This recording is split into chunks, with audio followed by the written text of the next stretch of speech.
I had parents who believed in me and made sure I went to school walking a long distance, and it has always been about challenging myself to go forward. So I was really excited to be a student. So fast forward, I had to work hard to get to university.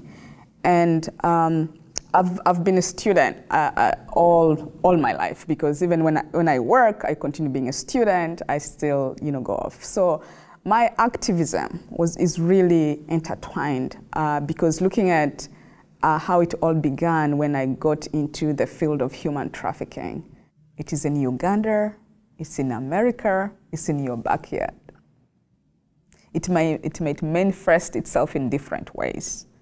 As I was growing up, it had, for me, I was confronted by the Lord's Resistance Army, use of children in armed conflict. I have done some state tours. I have done a state tour of Colorado, New Jersey, and I went to Las Vegas. And wherever I've gone, I've seen one of the biggest problems, in America is runaway children.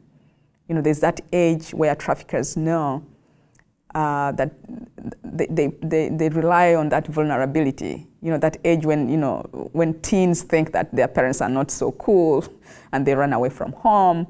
So there's always somebody, to grab them and take them through a different path.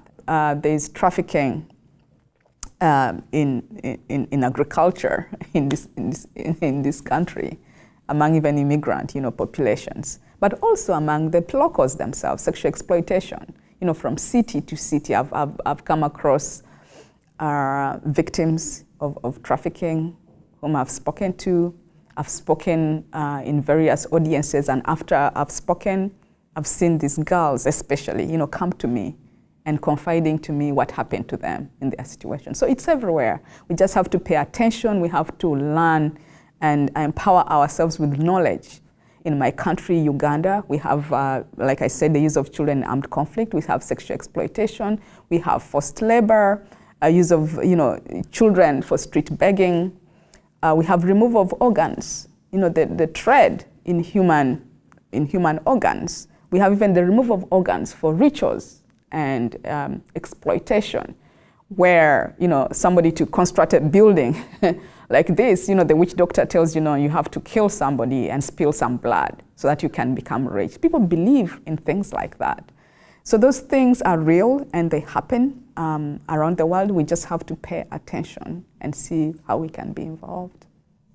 When I got the opportunity to attend the Clinton Global Initiative and made that commitment of action to counter human trafficking, I knew I needed to build a rehabilitation center for survivors of human trafficking. I knew I wanted to take books so that children can have an education. And I remember then thinking, okay, how am I going to do this? Because I had really huge goals. I wanted to build that center. I said I was going to train law enforcement, and I started off, I was going to train 1,000 law enforcement, and I was a student. And I knew, to train law enforcement, to take books, and to create a rehabilitation center, I had to be creative, because here is a student who comes from Africa.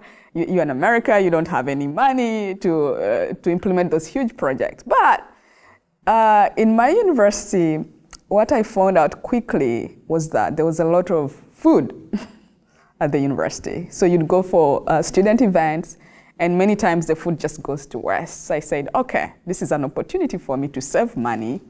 So I started saving money, which I would have used to buy food.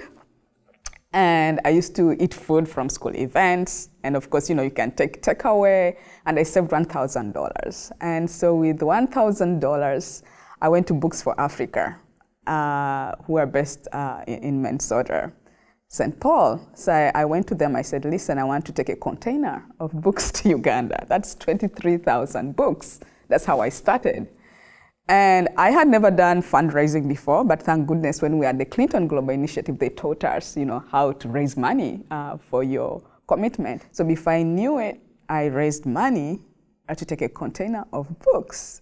And one of the happiest moments in my life is, going to the border between Uganda and Kenya and being in this truck, huge truck, that's 40 feet, full of books, and navigating through the roads. And eventually, by the time I came to this village school, the kids being just so excited. So the excitement of seeing children lifting boxes and carrying them to their classroom, every kid like having a book, you know, to own a book, and flipping through the pictures, mathematics made easy. So that was really an exciting moment for me. That's when I realized, wow, I can actually do this.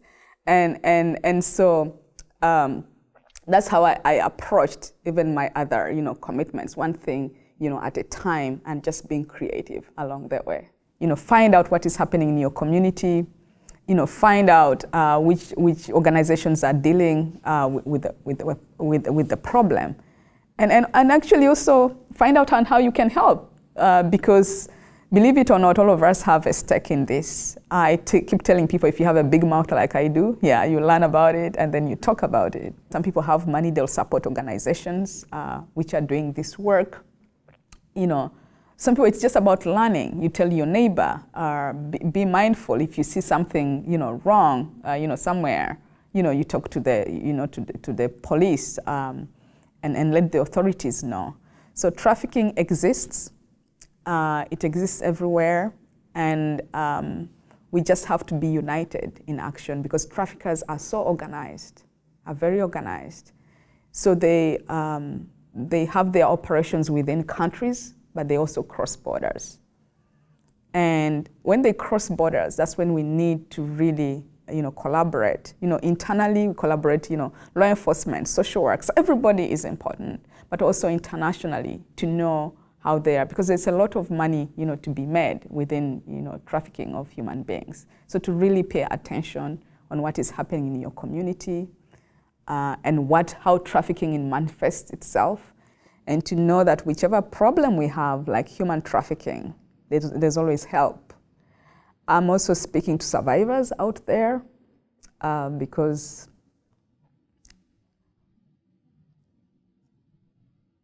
I work with them a lot, and they go through really so many challenges.